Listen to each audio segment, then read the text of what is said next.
देश का सबसे बड़ा फ्लाई रेल नेटवर्क ब्रिज का निर्माण जो झलवारा रेलवे स्टेशन से लेकर मझगमा तक बनाया गया, अपना खून पसीना बहाने वाले एल&टी कंपनी के मजदूर आज अपनी ही मूलभूत मांगों को लेकर सड़क पर उतर आए हैं। बता दें, बीते 3 दिनों से मजदूर इलेक्ट्रिक शेड के सामने शांतिपूर्ण प्रदर्शन कर रहे थे, लेकिन कंपनी प्रबंधन की ओर से किसी भी प्रकार की पहल नहीं होने पर मजदूरों ने पैदल मार्च निकाला, जो भारी संख्या में एल&टी के मजदूर कलेक्टर कार्यालय पहुंचे और कटनी कलेक्टर को ज्ञापन सौंपते हुए अपनी समस्याओं से अवगत कराया गया। मजदूरों का आरोप है कि वर्ष 2021 से उनकी पीएफ की राशि का भुगतान कंपनी द्वारा नहीं किया गया, जिससे भविष्य की सुरक्षा पर संकट खड़ा हो सकता है। मजदूरों ने मांग की कि सभी कर्मचारियों को केंद्रीय श्रम कानून के अनुसार न्यूनतम वेतन दिया जाए, साथ ही 12 घंटे के कार्य समय की बजाय 8 घंटे का काम लिया जाए तथा ओवर टाइम का भी भुगतान अलग से सुनिश्चित किया जाए। इसके अलावा मजदूरों ने पिछले 5 वर्षों का बोनस एवं अन्य लंबित डिमांड का भुगतान करने की भी मांग रखी है। ज्ञापन के माध्यम से मजदूरों ने प्रशासन से हस्तक्षेप कर एल&टी कंपनी पर उचित कार्रवाई करने और उनकी मांगों का शीघ्र निराकरण करने की अपील की है। मजदूरों ने चेतावनी दी है कि यदि समय रहते उनकी मांगों पर ध्यान नहीं दिया गया तो आंदोलन को और भी तेज किया जाएगा।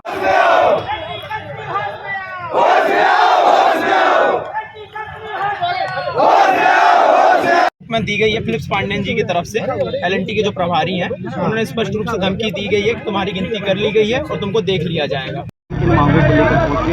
ये भारतीय मजदूर संघ की जिला इकाई कटनी के नगर के सब लोग आए हुए हैं। एल&टी का ठेका है रेलवे की पुल के निर्माण का और अन्य प्रकार के कार्यों का, तो उसमें उनको जीपीएफ नहीं दिया गया और उनकी ज़्यादा काम करवाए जा रहे हैं, ऐसे उनके आरोप हैं।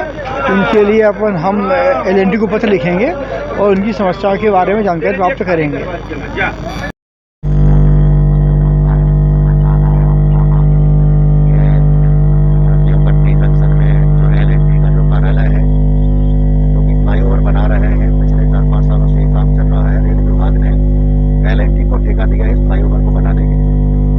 लगभग 5 सालों से जो है इन ठेका कर्मियों की ठेका के रूप में भर्ती हुई है और आज दिनांक तक ठेका कर्मी ने विसंगति की हदें पार करते हुए किसी भी श्रमिक का पीएफ जमा नहीं किया।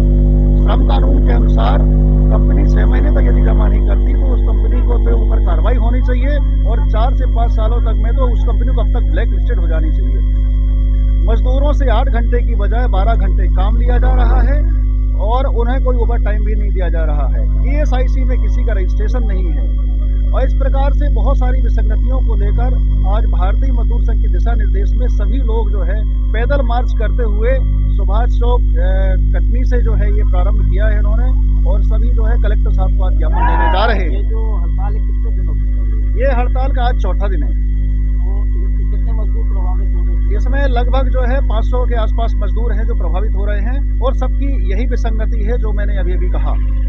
अभी तो और भी काम है एल&टी का। जी हाँ, एल&टी का काम क्या हुआ है कि 90% हो चुका है और अभी GM महोदया मैडम जो बंदोपाध्याय मैडम है वो इसका ट्रायल लेके भी जा चुकी हैं।